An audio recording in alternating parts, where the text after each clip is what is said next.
friendly neighborhood Game Ghoul here. Today on Nostalgia-nomicon, we're going to be reviewing something a little bit different. A game for the Nintendo Entertainment System called King of Kings, The Early Years. That's right. This game was put out by a Christian video game company called Wisdom Tree. Now imagine being a child, living in the 8-bit era, waking up Christmas morning, expecting to find something awesome on your tree, like a Mega Man game, but instead when you unwrap the wrapping paper, you get King of Kings, The Early Years. I have such sights to show you. And I guess we're gonna play the Wise Men first. So let's give that a go.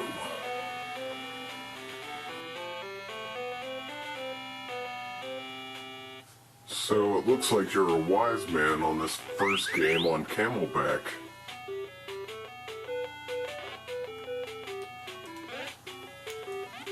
And what do you know, the camel spits, and that's your only attack. Ah, it just turned into religious jeopardy. Good thing I know this one. Oh boy, this game kind of sucks. Seems simple enough so far. Killer cacti.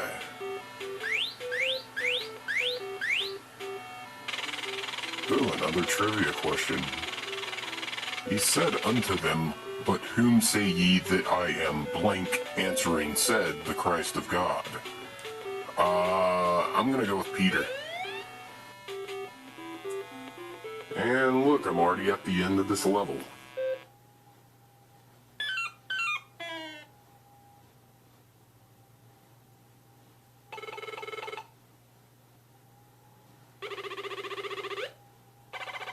Now, before I get any further into this game, perhaps I should check the source for some gaming tips. There are absolutely no game tips in here whatsoever.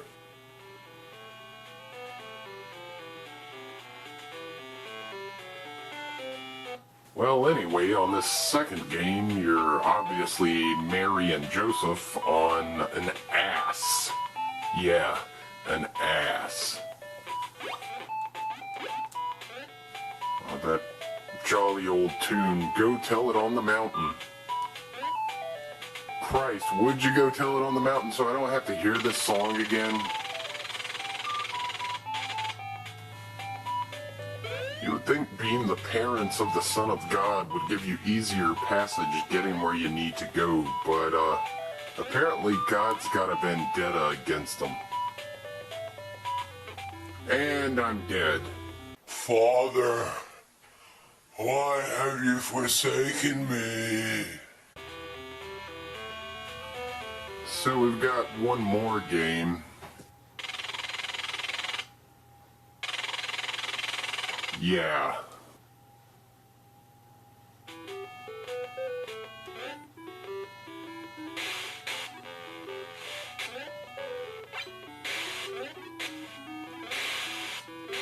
And so far, this one is the hardest. Look at all that water and all those bees trying to sting you. I wonder if that's in the Bible. Christ. Now, there's a whole handful of Wisdom Tree titles out there for the NES, and I suggest skipping over all of them. The only reason I even have a copy of King of Kings is because, well, the whole concept's pretty hilarious. Until next time.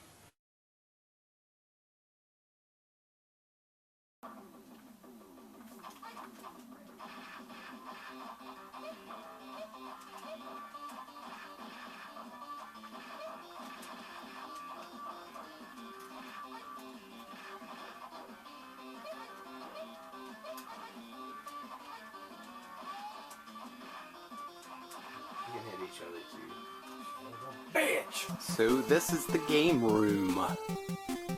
Moving on up is the boxed action set NES, the Genesis Model 2, the Retron 3 box, as well as a Pac-Man plug-and-play, and a Miss Pac-Man plug-and-play. This is the classic NES shelf for the most part. We've also got some various Nintendo plushies and figurines. There's the trusty old Power Glove, so awesome looking, but such a piece of crap. And our fine selection of NES titles.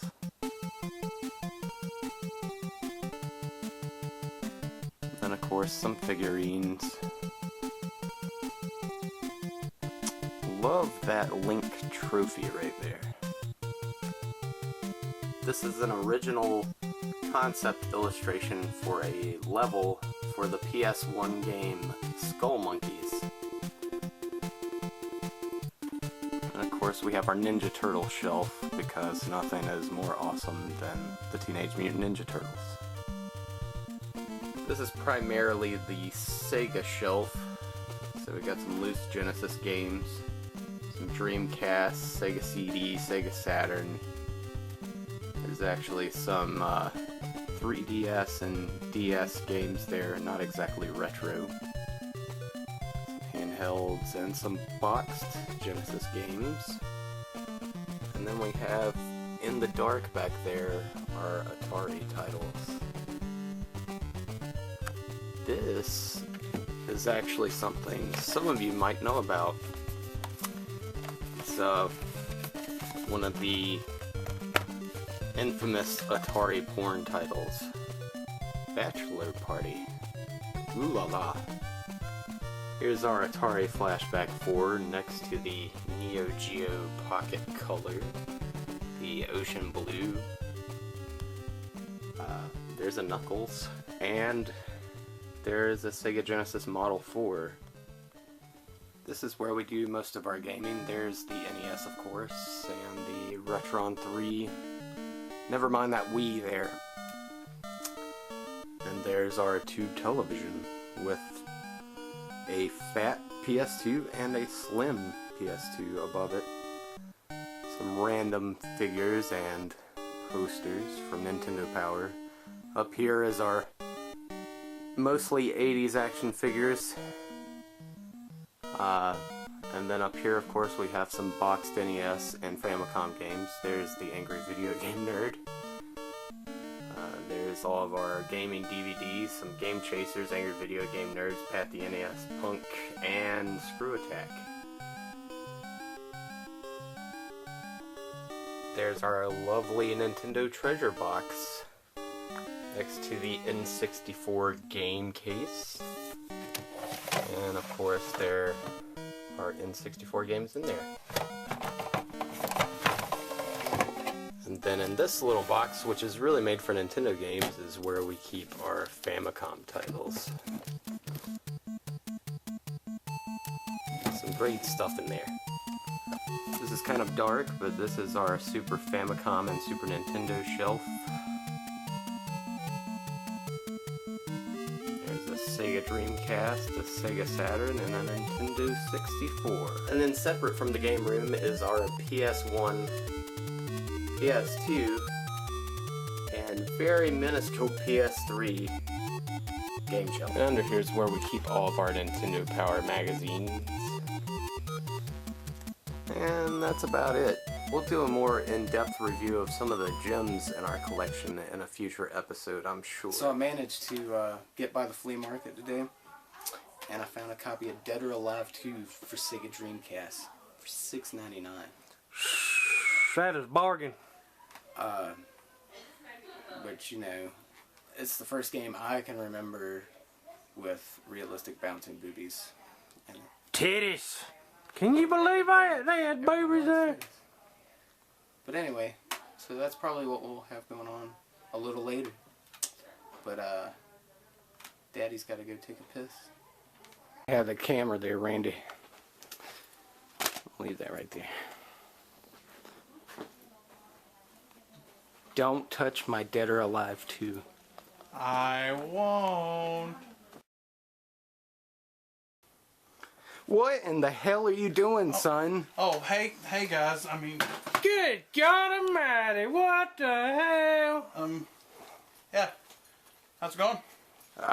What were you just doing in here? Was playing Dead or Alive 2? Yeah, it looks like it, but what else were you doing? Well, I mean, I did have a joystick segment, so I mean, What's that on your face?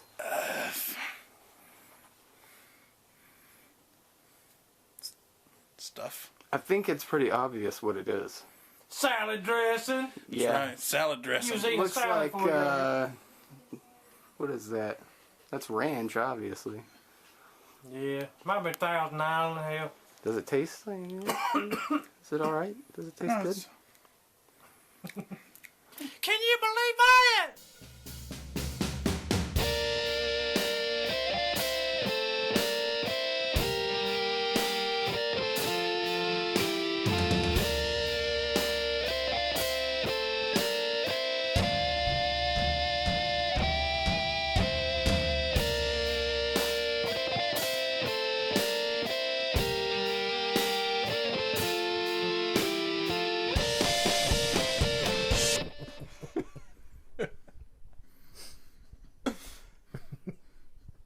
I'm gonna have to wash my hat.